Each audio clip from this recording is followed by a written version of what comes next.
G'day, welcome to melanomaroadtr.usa.com. We're in Colorado City, Texas today, and we're sitting here with melanoma survivor Miranda McGill, her mother Georgianne, and her young son Braden.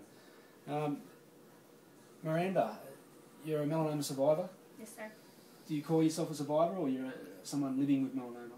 A survivor. Survivor? Yes. Okay. Yes. And when did your story start with melanoma? July 14th, 2008.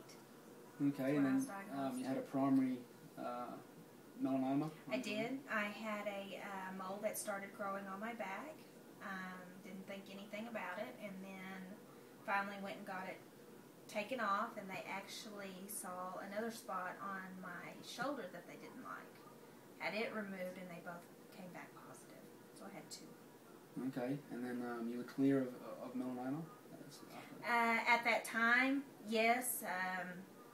They went ahead, since I got my results back and they came back positive, they went ahead and decided they needed to do the sentinel node biopsy to see if it had spread. Yep. Fortunately, it had already spread to my lymph nodes. Okay. And you said you didn't have interferon or anything like that? No, I didn't do interferon. The first thing I had was the IL-2, the interleukin. I went through 2 rounds of it. It didn't work. Tumor still grew. Got multiple tumors on my lungs. Then they started me on a MEC trial. It worked for maybe 2 months. I had horrible side effects with it, really bad swelling, covered from head to chest, and just a solid rash. They took me off a bit after a couple months because the tumor started progressing. And in April of last year, I started a BRAF-MET combination trial. I'm still on it. It's keeping the tumors pretty much stable on my lungs. But unfortunately, last month we had found out it had spread to my brain. Okay. And you positive outlook? Surround yourself with positive people? Always.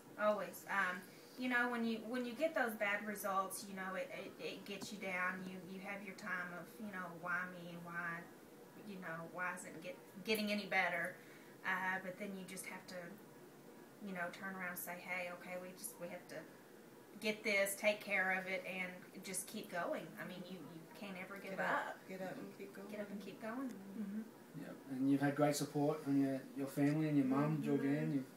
You've been there for her. It's inspiring to sit here and listen to how much you know about your daughter's journey, and you're there every step of the way. And oh yeah, anything I would do, anything. It was such a shock to find out when she was sick. But you know, I'm by her side all the time. Yeah. You know. Yeah, I've got a wonderful support group. You know, my husband, my mom, all my family, my son. He supports me in everything. And we all stay positive. Yeah, the only way to be, isn't it? That's right. Yeah. And sorry? Oh no, I mean that's the only way I will go through this is being positive. That she's going to beat it. Yeah. Oh, definitely, yeah.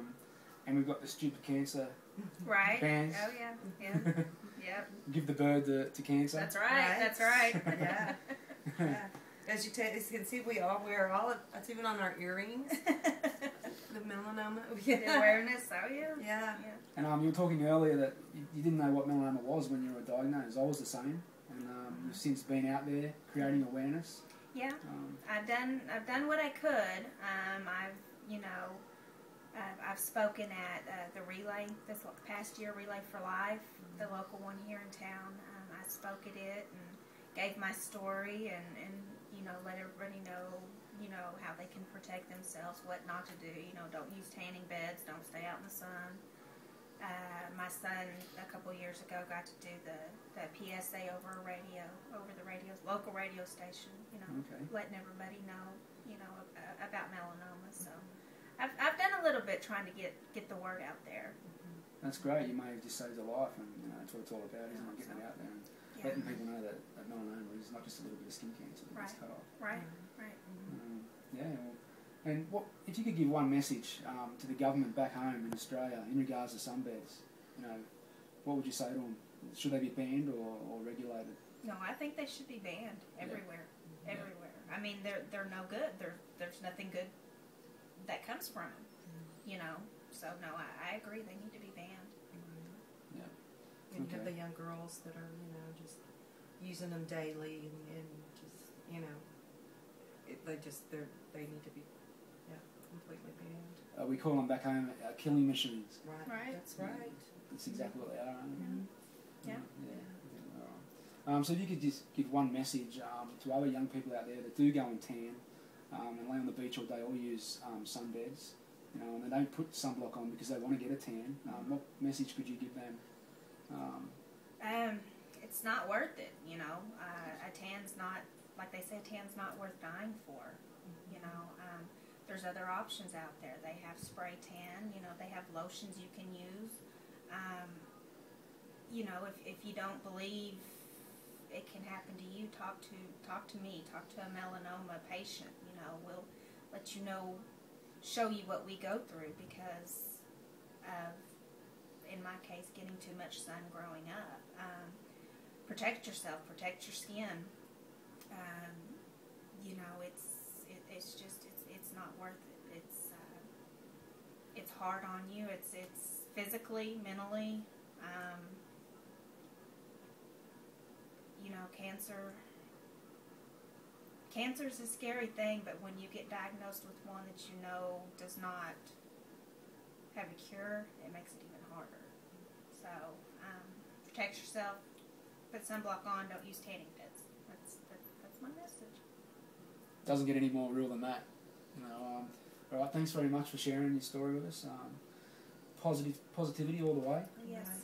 And we'll definitely stay in touch. We've been in touch for the last couple of years and stay in touch for the next, next 40 years, 50 years. You're right. That's right. That's what it's all about. That is. Thanks very much. And Thank you. yeah, thanks. melanomaroadtr.usa.com.